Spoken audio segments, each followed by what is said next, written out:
All right, let's keep going with Danger Girl, number 4. Fuck yeah. What a great, fun comic series. And every time I look at these issues, I just remember what an absolute joy it was to read at the time. And it's an absolute joy every time to revisit it.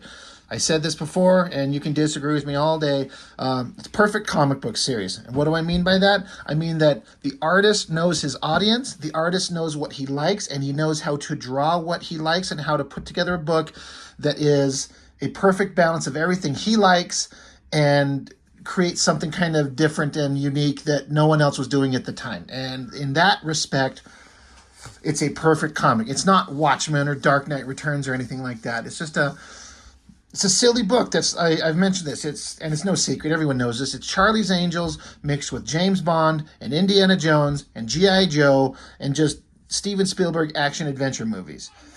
It's all that stuff mixed into one, and it's fun. It's perfect. It's great. All these books have like a recap of the previous issue. The team, well, they were up in the mountains in a snowy mountain, had to get away. There was a great chase scene coming down the mountain with an avalanche. Abby and Johnny Barracuda are almost getting it on, and then there is this nerdy guy who's got some secrets that he doesn't even know that he's got that everyone wants, and the bad guy showed up at his door. That's where it ended, with these like Nazi assholes showing up at his door. And so now the good guys, the team, Abby Chase and the Danger Girls, have to go, and I don't think they know that the bad guys are there, but they're going to his place. So everyone's coming together to clash, like a first major clash. Great airplane shot. I mean, I don't care. You probably traced that shit. I don't care. It looks amazing. Great shot of Abby Chase getting ready, and she's just kind of going through her thoughts of everything that's happened so far.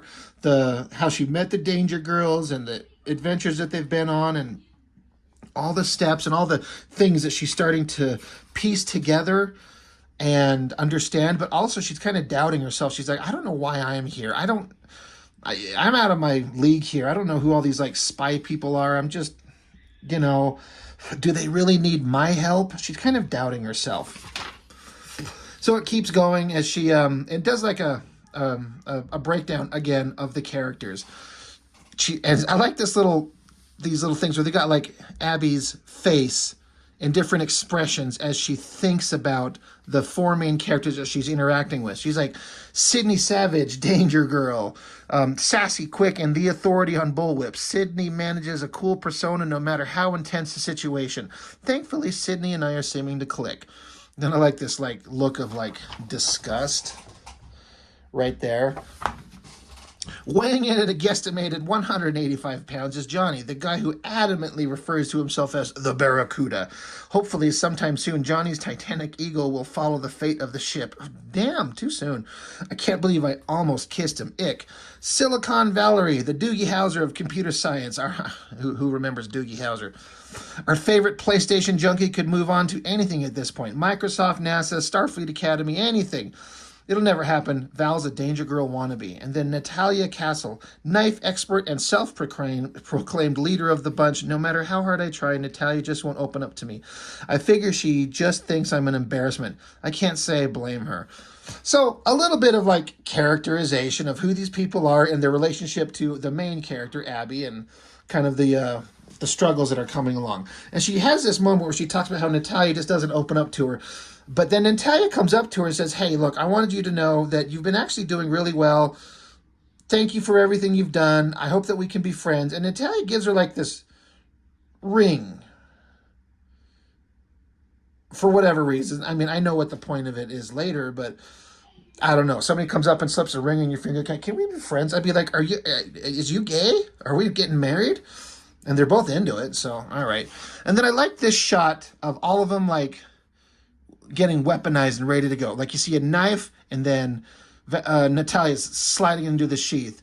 Sydney got her whip, tugging on it tight. Abby loading up her gun into its sheath. Barracuda got his gun, cocking it, and then ends with just a close-up of some titties in leather being zipped up.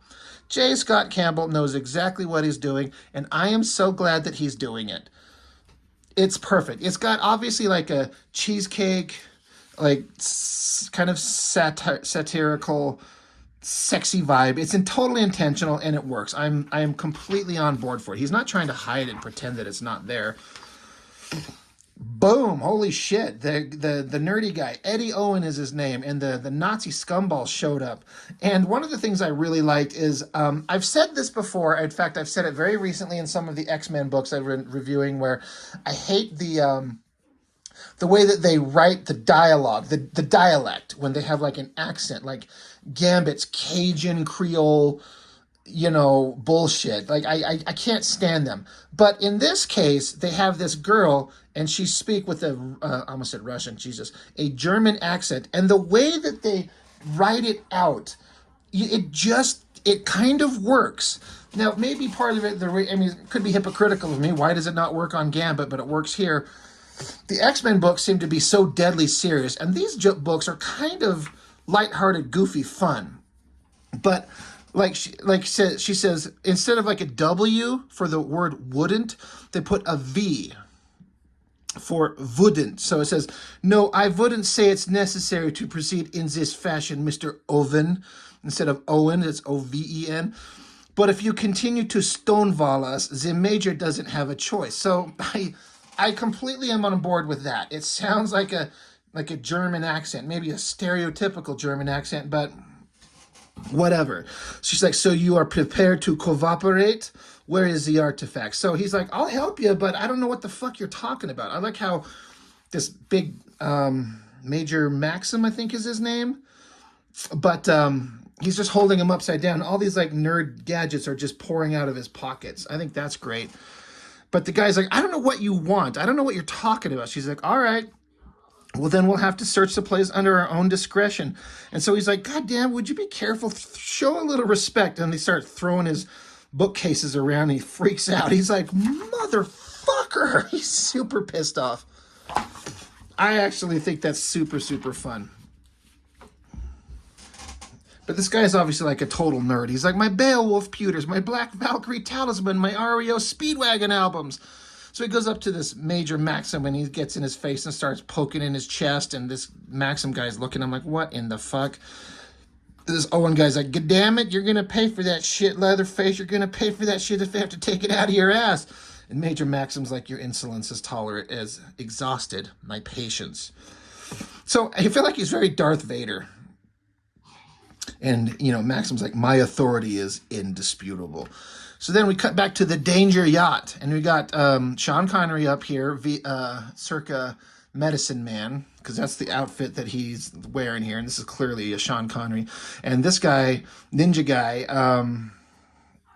Agent Zero, like, he's basically, as far as I'm concerned, my understanding, he's supposed to be like Snake Eyes from G.I. Joe. Silent Ninja Guy. Not necessarily the good guys team, but also fighting against the bad guys, but with his own agenda. So they meet up. They have like a tense meeting. All right, this is a temporary collaboration, blah, blah, blah. We're working together. All right. Meanwhile, the Danger Girl squad, plus one Johnny Barracuda, they show up. Now, this is something I feel like I need to mention. I think I have. When everyone thinks of J. Scott Campbell as an artist, they're like, he just draws sexy girls. And so many artists can just get away with that. That's all they do. If you just draw sexy girls, and that's what you're known for. That's Adam Hughes, But if you look past that, like look at this page. First off, look at this doorknob. First off, the composition. It's tilted at an angle. It's a down angle looking up. And he actually looked at some doorknobs because I work at a job where there was a time when I was doing sales specialty items for doors and windows for customers. So I've stared at a lot of this shit. And if you look at this, like all the details are there. The handle, the key lock, the bolts to secure it, the deadlock itself, and then this ornate design. He's not just faking it. Imagine Rob Liefeld drawing this panel. I mean, could you even imagine what that would look like? Here, I'll show you what that would look like. If this was a Rob Liefeld page, this is what he would do. He'd go like this, and then put like a little knob there, and then maybe go a square thing, and he'd put some hatchet. That would be a Rob Liefeld doorknob. Like, I'm not fucking kidding. It's dead serious. He's done shit like that because he doesn't give a shit. But look at what J. Scott Campbell does. And then look at this panel. I'm going to bring it up close. The low angle tilted to the side. Now, again, everyone's in a different pose, dramatic angle, clothes, details on the guns, the jackets, the boots, the leather, the straps, the knives, the hairs, the fishnets. And then look at the door, the molding around the door, the colored glass for the designs on this house. It's a believable environment that looks amazing. And then look at this bottom panel.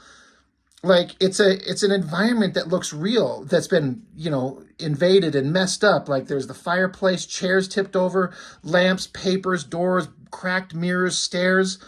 All the details are there. J. Scott Campbell is a legit, incredibly talented artist. He can do it all. We just look at him and see the sweet asses and boobies that he throws everywhere because that's what he gets paid for, and he gets paid really well, and that's why he doesn't draw comics anymore, because they just want him to draw covers. And I can't say if I was in his position, I would say no to that gig, but I want to see more comics drawn by J. Scott Campbell. Anyway, not to go on a little side rant, but this page stood out to me, like flipping through this again before I started talking about it. I'm like, look at everything that he can do. It's all in proper perspective, and the drama and everything. The colorist is nailing it. I think it's amazing. It's so good. Anyway, they show up, they're looking around, they're getting some information. They're like, oh, look, this is kind of part of what we're seeking out here. Natalia's like, what'd you find? And Abby Chase is very smart. She's very educated on historical things. She's Indiana Jones, basically. But where's all the bad guys that were there is the question, right?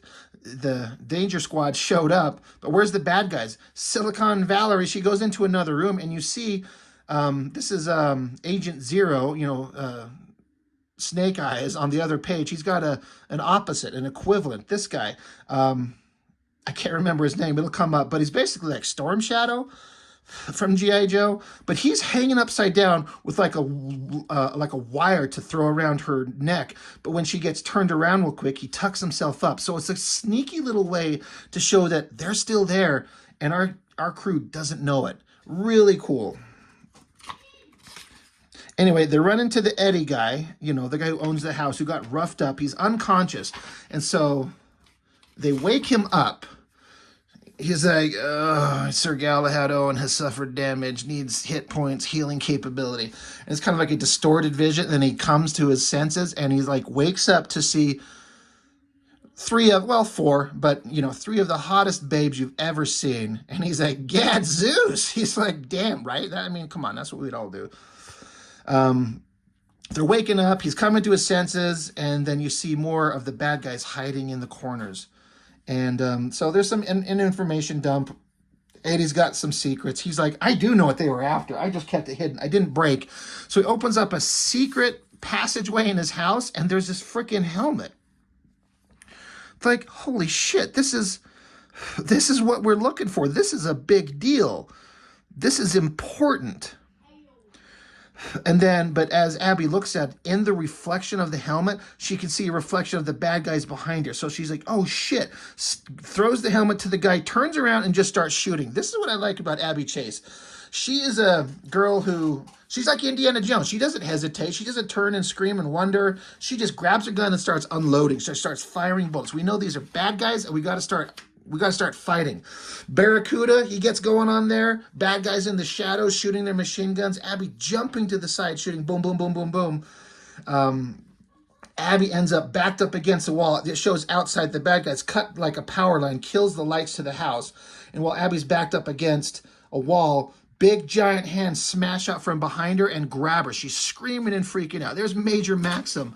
Just busts through the wall. I like how she takes her gun and shoots it off right here to one of the tubes going up to his face. Now, the dumbass in me who's actually shot guns before, how many of you out there have actually fired a gun? They are loud as fuck, and she's just popping this thing off right next to her ear. She's deaf in that ear now. Whatever, it's a comic book. But she's even saying, it's a trap. But he drops her, she dives out of the way, and she doesn't know who this big guy is, but holy shit, she knows it's bad. So, again, shoots him, drops out of the way.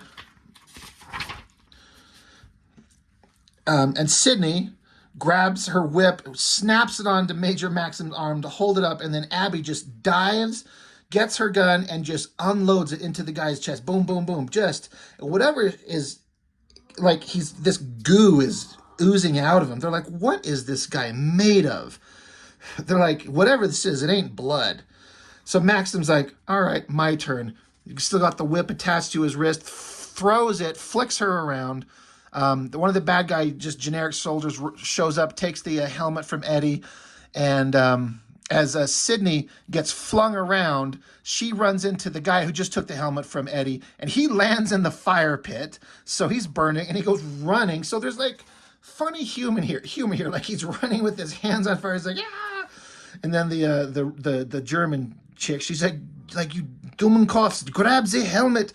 Maxim is like still going after Ab here. I love this low angle shot with Maxim up here, his big old foot up in the air, that awesome tread on his boot with the ridiculous bad guy's symbol, the lightning hammer, whatever thing, on the tread of his boot. It's kind of ridiculous. And this giant Nazi SS soldier, Darth Vader guy, is going to stomp her dead. But then he gets some knives in his back. It's Natalia. And of course, she says some ridiculous bullshit. Mind if I cut in? So then some knives come out of nowhere and stab her or like hold her wrists to a wall. And here it is, the ninja guy. Interesting, a fellow connoisseur of the blade. Must we play so rough? So they're even saying these like ridiculous cliche lines, but it's funny and I like it. Even this nonsense of like getting like your wrists pinned to the wall, like you'd have to be up against the wall and your arms up against the wall itself to have these knives stab into them without them like cutting into you. But it's just a cliche thing. It's funny. Anyway, Johnny keeps fighting. Abby grabs the helmet. The ninja guy, God, I wish I could remember his damn name.